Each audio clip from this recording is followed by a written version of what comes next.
Hello everybody. I'm Rene Ramos, director of the Lynn and Louis Wolfson II Florida Moving Image Archives, and this is Rewind, the show that looks back on Florida's past with historic film and video. It's time for another trip back into the past, so sit back, relax, and enjoy another episode of Rewind.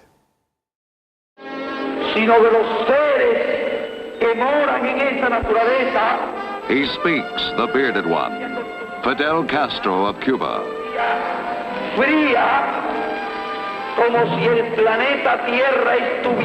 And his people can do nothing but march under the red banners of communist dictatorship. Until all at once, there is silence for a man whose conscience says no more.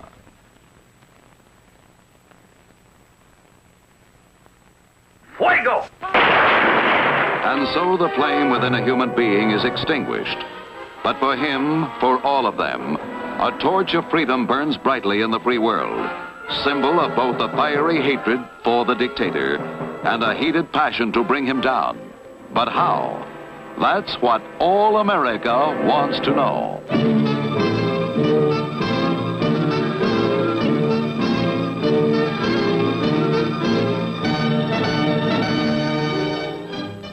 All America Wants to Know, a monthly documentary report on the great issues facing the American people. Presented in the public interest by America's favorite magazine, the Reader's Digest. In association with Freedom's Foundation at Valley Forge, created and produced by Theodore Granick. And now, Cuba, Time for Action, based on an article by Gonzalo J. Facio, ambassador from Costa Rica to the United States, in the February issue of the Reader's Digest. This is Theodore Granick speaking, right along the Tamiami Trail in Miami, Florida, heartland of the Cuban exile community in the United States. A spokesman for the community sets the mood. Yes, absolutely. I have to come here to gather these stories because this is not my thoughts. These are what they said to me, what they tell me, and what they feel. This is all the Cuban section. There are a lot of Cubans, Cuban families, children, men, women. But the main thought of their minds is liberation of Cuba. And they are ready to fight. Even if they are 60, 70 years old, they are ready to fight for that liberation. That they are ready to fight for the liberation of their country is not in question. Was it not proven in the bloody fiasco of the Bay of Pigs? Some were lucky to return, but far too many anti-Castro fighters would never return. The lesson of the Bay of Pigs, a practical, realistic program for action is needed. Such a program is the substance of an article in the February Reader's Digest, which has attracted widespread support from a broad cross-section of Cuban emigres. I believe Ambassador Facio knows the Cuban problem very well. I read his article, and I find that his 4 points are well taken. I believe that if followed, they would help considerably the overthrow of Fidel Castro in Cuba. There are two ways to overthrow Castro. One is the American intervention, but I don't think any responsible Cuban, Latin American, or American is thinking and pushing the United States in a new confrontation with the Soviet Union. But as Ambassador Facio suggests, there is another way, and it's the right way to overthrow Castro, that is through an internal revolt. To learn more about these proposals, offered by Ambassador Gonzalo J. Facio, former chairman of the Council of the Organization of American States, I went to the Pan American Union building in Washington, D.C. for an exclusive interview with the ambassador, while reporters for All America Wants to Know fanned out all along the Western Hemisphere. In a moment, a documentary report on our findings, on the meaning and implications of the Facio proposals on All America Wants to Know. Interviewed by Theodore Granick is the ambassador from Costa Rica to the United States and former chairman of the Council of the Organization of American States, Gonzalo J. Facio. Ambassador Facio, are Latin American peoples and governments in any immediate danger from Cuba? Yes, they are. there is a subversive threat from Cuba that is all over the Latin American countries, especially the countries that are near to Cuba, which are the Caribbean countries. They are primarily trying to subvert internally each of the countries, to trying to establish a Castro-like government in each of our countries. They do that by training people in ideological and paramilitary techniques, by sending a lot of propaganda, by trying to smuggle armaments within our countries, and to keep provoking disturbation and all kind of hate to the United States. Here in the February issue of the Reader's Digest, Mr. Ambassador, you are quoted as saying, "It is up to all members of the Organization of American States, not just the United States, to erase this danger to our stability and security." Isn't it true, Mr. Ambassador, that all nations of the OAS are pledged not to intervene in the domestic affairs of their neighbors? Yes, that's absolutely true, and it's one of the most important principles of the inter-American system. But precisely what is happening in Cuba today is that the Soviet government and the Chinese government have intervened in the domestic affairs of Cuba through a treason committed by Fidel Castro. But the fact is that they are intervening against the will of the overwhelming majority of the Cuban people. And so any action that we can take there will not be an intervention, but a way of putting an end to a foreign intervention in Cuba. And what you're proposing, in effect, is not intervention, but putting an end to the Soviet intervention, which is already a fact. Yes. Is that a fair statement of your position? That's a fair statement, I think. TV broadcasts from Havana can be picked up in the Key West, Florida area. To any viewer, the Soviet intervention, technicians, machines, missiles, is no secret. One who has observed this intervention on various assignments is Tad Schultz, correspondent for the New York Times. Do you think there's a good chance of Castro's losing power before '64 is over? As a matter of realistic approach instead of wishful thinking, I think it's rather doubtful. All things being equal, there is no good reason to suppose that his fall will come in '64 any more than it did in '63. Ruling out war or international conflict, ruling out a United States invasion, which doesn't seem to be in the cards, I don't think realistically that the internal pressures or Latin American action are sufficient to bring about the fall of Castro in '64.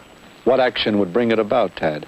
Well, you have the old school of thought that a armed invasion by the United States would, but then you get into the related field, how would the Soviet Union react, and then we're right back where we were in October of '62, during the missiles crisis. Now, as you recall, President Kennedy tried to avoid that situation. He set aside the idea of an invasion. There's nothing to indicate that President Johnson has a different outlook. Therefore, I'm inclined to think that, again, barring unforeseen events, I'm inclined to think that we may have to have Castro for at least another year, if not for longer. What type of man is he? You've met him, haven't you, Tad? Oh, certainly. Tell me a little about him. Is he the type of person one could get along with, to negotiate with? What type of human being? No, I think that you can negotiate with him on his own terms. I think he's a hard man, he's a ruthless man, he's a brilliant man intellectually. He sounded to me as a non-balanced man, without any culture backing at all, and not political education, not of any other kind. He was a very impressive and emotional man who... Just as it is difficult to come to agreement about the essence of the man, Fidel Castro, so has unanimity been a problem in developing a strategy to bring him down. The point of Theodore Granick's question of Ambassador Facio. Within Cuba itself, is there a central leadership of the anti-Castro forces? No. Unfortunately, that is precisely what is lacking in Cuba. Gradually, since the dark days of the Bay of Pigs, the various elements of the anti-Castro movement, both in and outside Cuba, are coming together in a common effort. In the Miami, Florida area, where half of the 300,000 Cubans who have fled Cuba for the United States have settled, Pledges of unity have been taken by leaders of the Cuban community.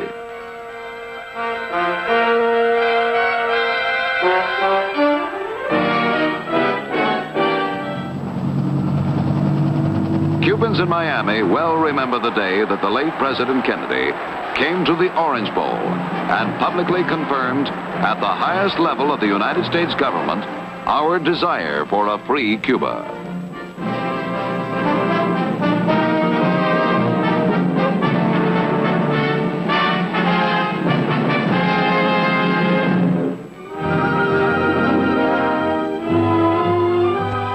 And so those who have fled Cuba feel, now that they are organizing on a more efficient, realistic basis, that the time is ripe for action now against the Soviet Castro regime. In the very same bandshell arena, scene of many a fervent Cuban exile rally, a reporter for All America Wants to Know and Manolo Reyes, Spanish-language TV newscaster for station WTVJ in Miami, interviewed two men who had come across from Cuba in a small boat just the day before. Bob, this is a place very dear for the Cubans. This has been a rallying point for all the demonstrations of the Cubans. And throughout weeks and months and years, they have gathered together to speak about the freedom of the Republic of Cuba. Cardinal Cushing was here, was he not? Yes, a few weeks ago, he was here for a solemn mass that the Bishop of Miami offered on behalf of the Cubans for President Kennedy's arrest. Manolo, of course, the group of Cubans that just recently came in from Miami on the boat, these individually, I imagine, have experienced quite a dramatic thing in their arrival. Could we ask them how long it took them to come to Miami from Cuba? Sure. Él quisiera saber qué tiempo tardaron ustedes en llegar desde Cuba aquí a Los Cayos de la Florida. 16 horas. He said 16 hours. Was it crowded in the boat? Was it rough?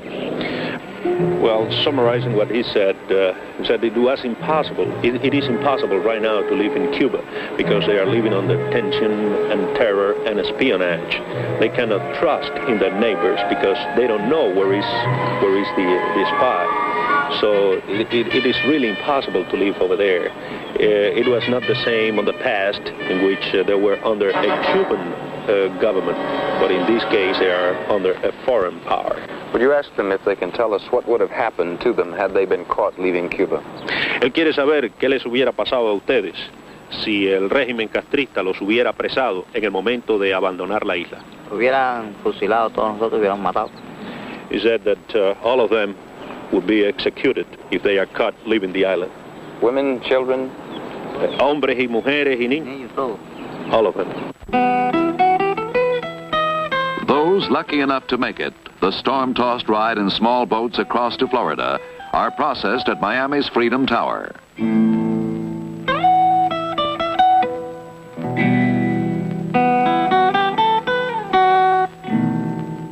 It is here that Manolo Reyes meets them first, gets first-hand knowledge of what is going on in Cuba in preparation for his broadcasts to the large Spanish-speaking population in South Florida. So, Bob, as you know, I've been broadcasting my daily program on TV and then in radio for more than 150,000 Cubans that are residing in these areas of South Florida. Well, Manolo, as the voice of the Cuban people in Miami, you come in contact with daily, I'm sure, and you interview hundreds, perhaps even thousands of refugees, people that have come from the island. What is the general temper of the people in Cuba at the present moment? Well, Bob, the situation over there is very bad. All the economy in our country has been disrupted, and the general feeling that I gather from the Cubans coming from there is that they don't have food, they don't have medicines, they don't have clothes, and above all, there is a tremendous tension and terror inside the island upon the Cuban people and put by the communist regime. The Cuban people is ripe to overthrow Fidel Castro. because they are tired of Fidel Castro, they are tired of the communist regime. And let's face it, Bob, the Cuban people, they have never been communist. Manolo, I was with you the other day in a very exciting moment when you interviewed, I think, 21 refugees. Is that correct? Right. That had just come over from Cuba in a boat. And the little bit of Spanish I understood, I got the idea that Christmas was pretty bleak for these people. Yes. They told me, Bob, that Christmas in Cuba, this Christmas of 1963, was very bad. Their words were that Christmas in '63 were very sad in Cuba. For example, they have only for each 1 ounce of a special like guava, something like guava, given by the regime, and then they gave 1 pound of pork. And this pork was delivered to the Cuban people in garbage trucks. So this is also an offense, an humiliation to the Cuban people. As I remember, they told me that the militia, some group of the militiamen, went out knocking at the doors, trying to the Cuban people to put up the lights and go out and dance. But the Cuban people reject all of these. Even the militia went out with maracas and with different little drums that they have in Cuba, trying to put congas and rumbas in the middle of the streets. But the Cuban people rejected that. They are very sad. There has been too much blood, too much hate put by the Castro regime among brothers themselves. And so, from the main street of Havana to main streets in the United States has come the exodus. 300,000 people have fled Cuba since Castro took power. 350,000 people have applied for visas to go out of Cuba. That's a tremendous amount. It represents more than 10% of the population of Cuba. The production of Cuba has gone down. That means that the workers are not happy, especially the agricultural workers are not happy. And there are constant check-ins of the military establishment, rationing of the ammunitions, a very restrict issuance in the armaments. And we receive information constantly of outbursts of protest in one place or another that is quelled, of course, but shows the complete disenchantment of the people with the so-called revolution of Castro. If negotiation with the Soviets won't work, and if direct military action is not a feasible, practical way, what then is the solution, Mr. Ambassador? I think that the only solution to the Cuban problem today is an internal uprising of the Cuban people. The Cuban people wants to get rid of Castro, and we should give them the opportunity. But of course, the Cuban people alone cannot do it. They need the aid from outside.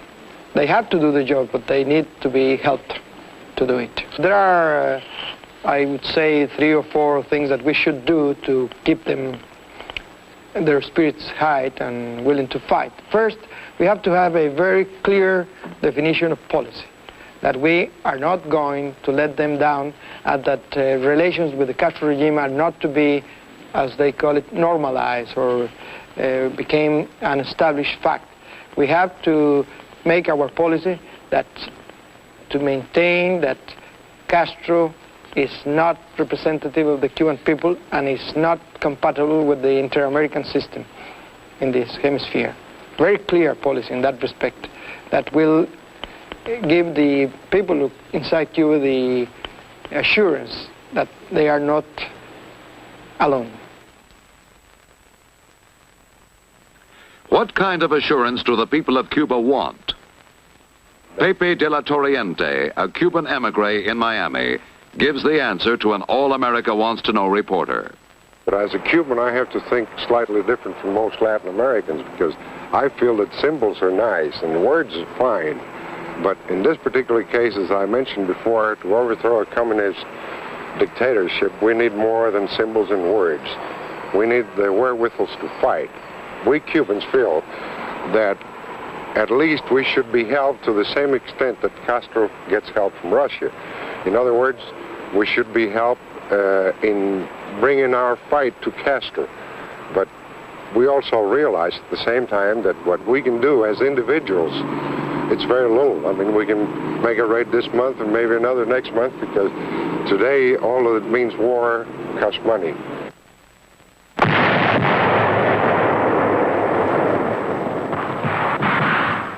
The means of war do cost money and do cost lives. And at infiltration courses somewhere in the Western Hemisphere, anti-Castro fighters train hard for the real thing.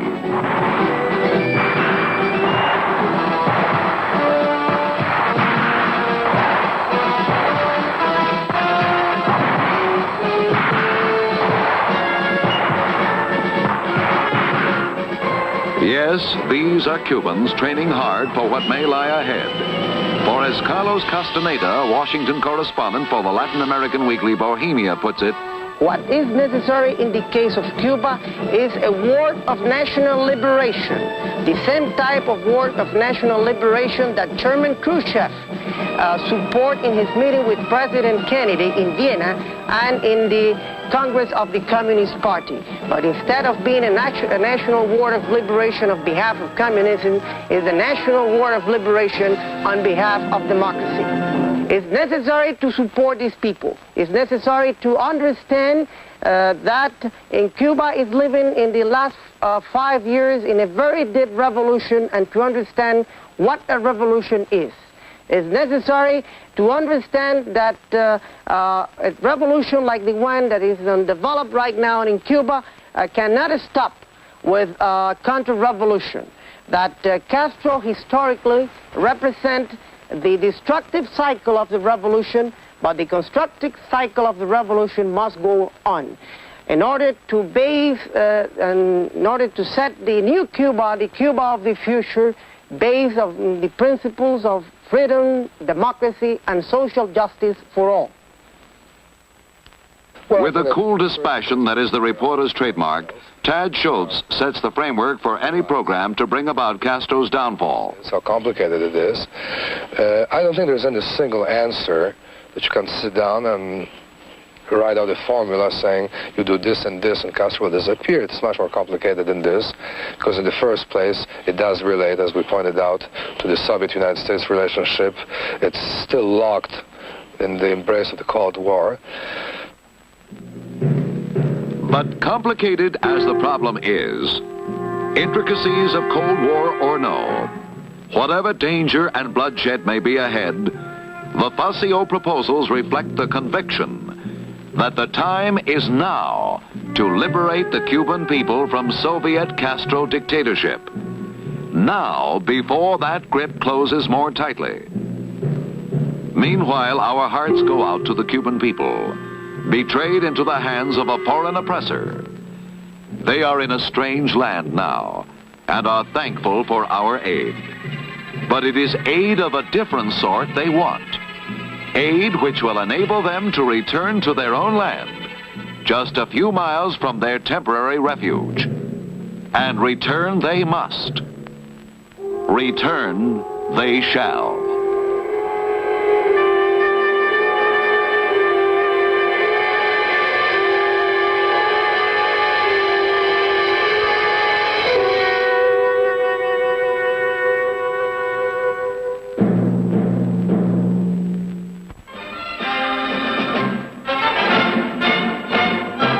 This is Theodore Granick speaking.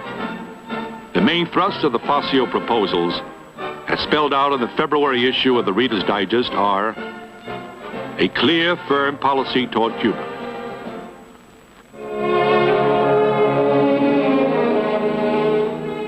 Maintain and strengthen economic blockades. Aid freedom fighters.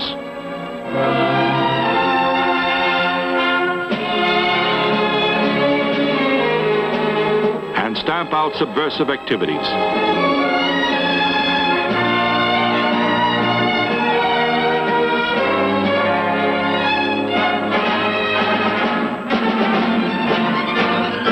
When Castro himself prepared his armed expedition in Cuba to start the revolution and overthrow Batista, Many people in the Caribbean and in the United States, deceived by his promise of establishing a democratic regime, aided him in the struggle. What many Cubans are asking now is, why can't we give the same aid in the struggle against Castro, the agent of communist subversion hovering like a bird of prey over the vulnerable areas of the Western Hemisphere?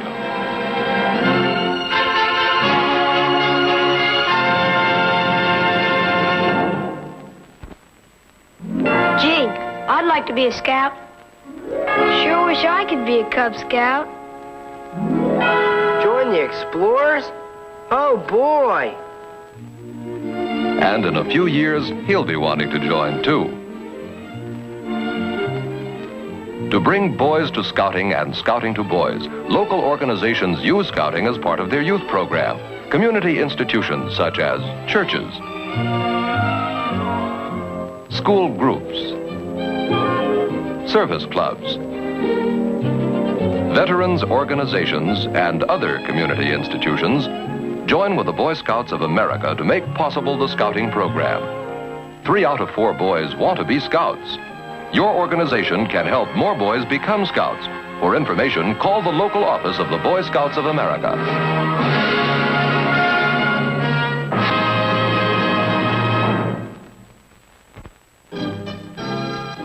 All America Wants to Know, a monthly documentary report on the great issues and events facing the American people, is presented by the Reader's Digest, America's most widely read magazine, in association with Freedom's Foundation at Valley Forge, created and produced by Theodore Granick. Join us again next month for another important documentary report on great issues and events facing the American people on All America Wants to Know.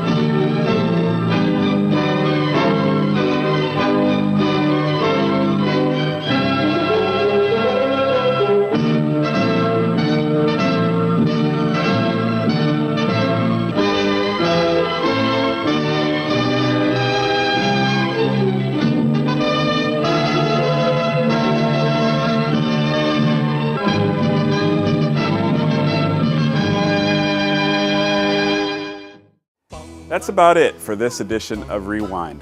Just time to remind you that Rewind features historical film and video from the Lynn and Lewis Wolfson II Florida Moving Image Archives. To see more from the Wolfson Archives collections, visit our website, wolfsonarchives.org.